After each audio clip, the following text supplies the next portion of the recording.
Hai, halo. Selamat siang para subscriber semua. Di video kali ini saya akan meneruskan video yang kemarin, yaitu step kedua atau episode kedua.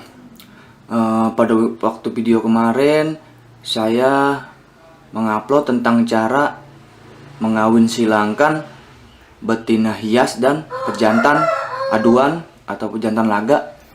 Dan sekarang masa penjodohannya saya rasa udah selesai. Karena kenapa saya bilang udah selesai? Ya mungkin karena ikannya udah lumayan, ikan pejantannya kalau misalkan saya bilang udah cukup umur atau udah matang umur.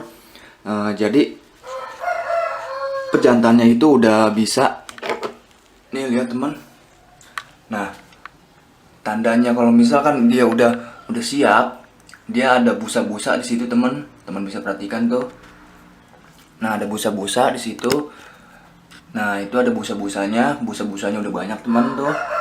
Pejantan udah membuat busa-busanya udah cukup banyak tuh. Dan pejantan udah ada di bawah terus, di bawah busa-busa. Nah, itu bertujuannya untuk menarik sang betina agar betina dekat dengan pejantan dan melaksanakan perkawinannya gitu teman. Nah, sekarang yang step kedua ini, sebentar teman, cukup siap. Oh iya, saya mau sedikit berbicara buat teman. Ada beberapa dari teman yang mungkin belum bisa atau belum mengerti juga. Jadi gini teman, kalau misalkan pejantannya belum membuat gelembung, nah kalau misalkan menurut pengalaman saya ya, itu pengalaman saya, jadi kalau pejantannya belum membuat gelembung itu berarti pejantannya kemungkinan bisa masih muda atau belum cukup umur, dan bisa juga pejantannya nggak jodoh temen dengan betinanya atau nggak tertarik dengan betinanya. Bisa juga pejantannya itu lagi kurang, apa ya, kalau saya bilang lagi sakit, mungkin lagi nggak fit badannya, mungkin dia jadi nggak bisa membuat gelembung. Sebenarnya gitu aja sih temen. Kalau misalkan dibilang nernak cupang itu gampang, oh jangan salah, nernak cupang itu gampang-gampang susah teman.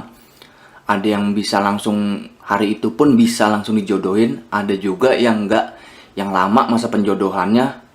Seperti itu teman. Nah sekarang karena udah jodoh nih, jadi sekarang saya mau menyampur, tapi sekarang saya mau buka dulu pelan-pelan. Ingat, jangan terlalu mengganggu ikannya, jangan terlalu buat, apa ya, jangan terlalu ada gentakan-gentakan kencang, karena membuat nganting ngeri ikannya takut atau kaget dan bukannya berhasil, nanti malah gagal. Nah sekarang betinanya saya angkat dulu. Ini seperti ini teman, saya angkat betinanya.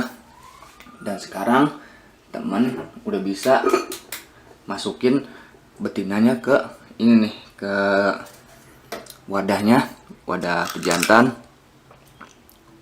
Nah seperti ini teman, pelan-pelan aja. Tekniknya pun masih sama dengan cara yang video sebelumnya, cuman bedanya ini kan pejantan dan hias teman. Pejantannya aduan dan ini hiasnya. Dan tujuan saya ingin menciptakan warna-warna baru aja teman. Ya mungkin entah dapat kejutannya, warna anakannya nggak tahu warna apa kan. Bentar teman, nih tuh betinanya udah mulai saya masukin.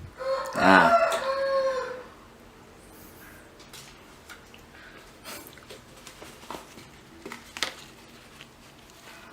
ini teman, sebenarnya gini teman, kalau misalkan ikan teman di rumah nih dalam jangka waktu 1 kali 24 jam, ini kan ikan udah dicampur nih, ikannya udah dicampur, tapi dalam 1 kali 24 jam ikan temen belum mengeluarkan telur.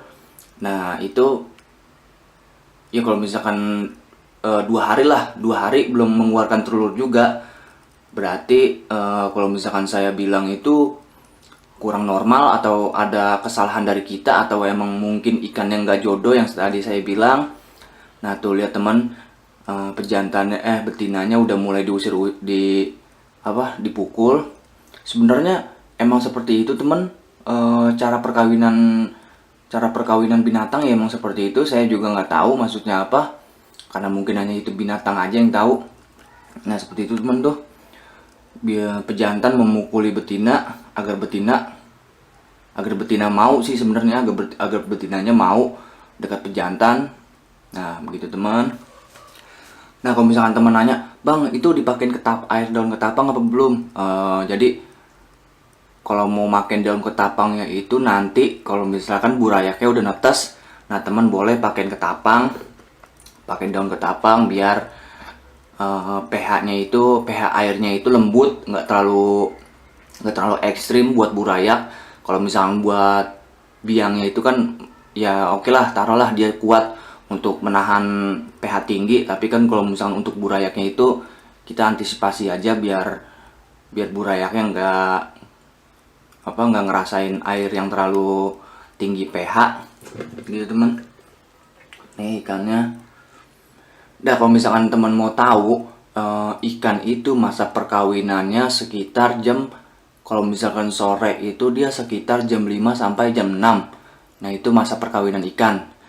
Kalau misalkan malam itu ikan itu melaksanakan perkawinan sekitar jam 3 sampai jam 4. Itu menurut pengalaman saya yang saya udah pernah coba dan saya tungguin sekitar jam segitu masa perkawinannya teman.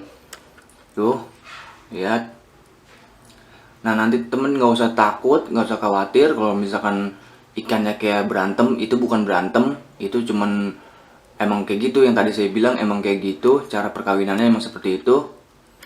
Nah gitu teman. Nah ini step kedua. Nanti kalau misalkan teman mau lihat kelanjutannya, teman stay terus aja di channel saya agar teman bisa lihat semua. Ini kemungkinan 1 kali 24 jam ikannya menelur, dan menetasnya sekitar satu hari itu bisa menetas teman. Nah itu kita lihat. Nah, ingat, saya pesan lagi buat teman-teman yang baru-baru breeding, jangan sering dilihat-lihat ya ikannya, karena kalau misalkan sering dilihat-lihat nanti ikannya merasa terganggu dan akhirnya gagal masa perkawinannya. Nah cukup di sini dulu video dari saya. Tunggu kelanjutannya besok. Akhir kata dari saya, terima kasih. Assalamualaikum warahmatullahi wabarakatuh.